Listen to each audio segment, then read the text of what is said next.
আসসালামু আলাইকুম। আফগানিস্তানের সঙ্গে ওয়ানডে ফরম্যাটে প্রথম নিশাঙ্কার একটা ডাবল সেঞ্চুরি আছে এবং across all formats multiple centuries কিন্তু আছে এবং আফগানিস্তানকে পেলেই মোটামুটি প্রথম নিশাঙ্কা বেশ জ্বলে ওঠেন। এর পেছনে বেশ কয়েকটা টেকনিক্যাল ফ্যাক্টরও আছে। বিশেষ করে নতুন বলে প্রথম নিশাঙ্কাকে ডিস্টার্ব করার মতো বোলার আফগানিস্তান দলের নাই। ফাজাল হক ফারুকি আছেন, কিন্তু ফাজাল হক ফারুকি মূলত হিট দ্য ডেক নির্ভর বোলার না। প্রথম নিশাঙ্কাকে ডিস্টারবেন্স ক্রিয়েট করা যায় নতুন বলে একটু হিট দ্য ডেক নির্ভর বোলিং করে, কিন্তু ফাজাল হক ফারুকিকে খুব আরামেই খেলতে পারেন নিশাঙ্কা। তার পেছনে সবচেয়ে বড় কারণটা তিনি হিট দ্য ডেক বোলার না। আপনি যদি পরিসংখ্যানটা লক্ষ্য করে দেখেন তাহলে ওয়ানডে ফরম্যাটে প্রথম নিশাঙ্কা যখন ফাজাল হক ফারুকিকে ফেস করেছেন, ওয়ানডে ফরম্যাটে তার স্ট্রাইক রেটটা কিন্তু 100-র উপরে, ইভেন গড়টা 160। তার মানে একেবারেই ওয়ানডে ফরম্যাটে ফাজাল হক ফারুকি প্রথম নিশাঙ্কার এগেনস্টে কিছুই করতে পারেননি। ইভেন আপনি যদি টি-20 ক্রিকেটটাও দেখেন, টি-20 ক্রিকেটে ফাজাল হক ফারুকের এগেনস্টে নিশাঙ্কার স্ট্রাইক রেটটা কিন্তু 160-এর ওপরে। তার মানে যে পরিমাণ জমিয়ে রসিয়ে কষিয়ে তারপর প্রহার করেছেন প্রথম নিশাঙ্কা ফাজাল হক ফারুকিকে, সেটা বোঝাই যায়। আরেকটা খুব ইম্পর্টেন্ট ব্যাপার, সেটা হচ্ছে আফগানিস্তানের স্পিনারদেরকে অন্য অনেকের চাইতে প্রথম নিশাঙ্কা খুব ভালো হ্যান্ডেল করতে পারেন। আপনি যদি নূর আহমেদের এগেনস্টে প্রথম নিশাঙ্কার গড়টা এবং স্ট্রাইক রেটটা লক্ষ্য করে দেখেন, ওয়ানডে ফরম্যাটে আপনি খেয়াল করে দেখবেন যে অলমোস্ট 200 তার সেই জায়গাটা স্ট্রাইক রেটের জায়গাটা, এবং গড়টাও বেশ ভালো। টি-20 ক্রিকেট, ওয়ানডে ক্রিকেট দুটো ফরম্যাটেই নূর আহমেদ প্রথম নিশাঙ্কার সামনে খুব একটা পাত্তা পান না। এর পেছনেও টেকনিক্যাল কয়েকটা কারণ আছে। প্রথমত আমি প্রথম নিশাঙ্কার একটা বড় পরিবর্তনের জায়গা নিয়ে কথা বলতে চাই, যেটা টেকনিক্যাল পরিবর্তন। পারভেজ মাহরুফ তিনি একবার আমার সঙ্গে শেয়ার করেছিলেন যে প্রথম নিশাঙ্কার মূলত তার ভালনারেবিলিটির জায়গাটা, যেটা চতুর্থ বা পঞ্চম স্টাম্পের যে বলগুলো আছে একটু হিট দ্য ডেক নির্ভর বল, এবং প্রথম নিশাঙ্কার একটা বড় বদ অভ্যাসের জায়গা ছিল তিনি এই ধরনের বলগুলো নেগোশিয়েট করার জন্য তিনি তার ফ্রন্ট লেগটাকে শরীর থেকে বাইরে অনেক বেশি মাত্রায় বাইরে চলে যেতেন। আমরা তামিমকে দেখতাম আসলে একটা সময় তিনি যখন ফাজাল হক ফারুকের এগেনস্টে স্ট্রাগল করছিলেন, তার ক্ষেত্রেও এই প্রবলেমটা আসলে খুব বেশি মাত্রায় ছিল যে ফ্রন্ট লেগটাকে অনেক বেশি মাত্রায় প্ল্যান্ট করে দেওয়া।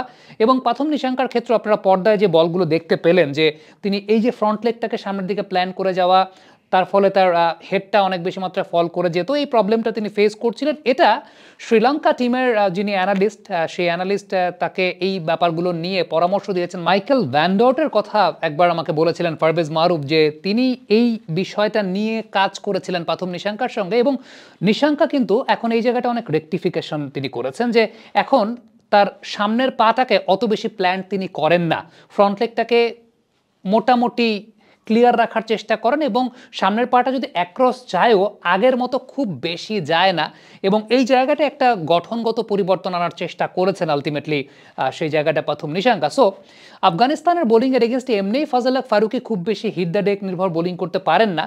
তারপরও ফারুকের যেহেতু ন্যাচারাল সুইংটা হচ্ছে ডানহাতি ব্যাটসম্যানের জন্য বের করে নিয়ে যাওয়া, সেক্ষেত্রেও একটা রিস্ক ফ্যাক্টর কিন্তু থেকে যায় যদি প্রথম নিশাঙ্কা তার ফ্রন্ট লেগটাকে অনেক বেশি মাত্রা প্ল্যান করে দিয়ে হেড পজিশনটা ফল করে দেন। কিন্তু এই মুহূর্তে প্রথম নিশাঙ্কা যে জায়গাটা রেকটিফিকেশনটা করেছেন, সেই রেকটিফিকেশনটা হচ্ছে তিনি ফ্রন্ট লেগটাকে আগের মতো অত বেশি প্ল্যান করেন না। আপনি এই এশিয়া কাপেই যদি তার ব্যাটিংটা একটু ফলো করার চেষ্টা করেন তাহলে খেয়াল করে দেখবেন যে সামনের পাটাকে কিন্তু প্রথম নিশাঙ্কা ওইভাবে প্ল্যান করেন না, এবং লেগ সাইডে খুব ভালো শট খেলতে পারেন, অফ সাইডেও শট খেলতে পারেন। নূরের এগেনস্টে প্রথম নিশাঙ্কার সফল হওয়ার পেছনে অন্যতম বড় কারণটা হচ্ছে নর্মালি আপনি যদি আমাদের বাংলাদেশের ব্যাটসম্যানদেরকে চিন্তা করেন, আমাদের বাংলাদেশের ব্যাটসম্যানরা কিন্তু অনেক বেশি মাত্রায় ওয়ান ডাইমেনশনাল ক্রিকেটার, লেগ সাইডে শট খেলেন বেশি। বিশেষ করে ওই সময় নূর আহমেদ যে সময়টাতে বোলিং করতে আসেন, ওই সময় যে সমস্ত ব্যাটসম্যানরা ব্যাটিং করে থাকেন তারা ম্যাক্সিমাম লেগ সাইডেই শট খেলেন। আমরা তাওহিদকে দেখেছি, জাকেরকে দেখেছি।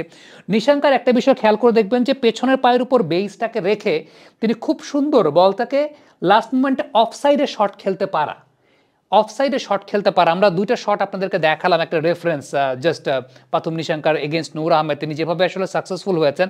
অফ সাইডে শট খেলতে পারার দক্ষতার জায়গাটাই আসলে তাকে নূরের এগেনস্টে অনেক বেশি মাত্রায় প্রমিনেন্ট করেছে। ফ্রন্ট লেগটা খুব ভালো ক্লিয়ার করে স্লক সুইপগুলো করতে পারেন।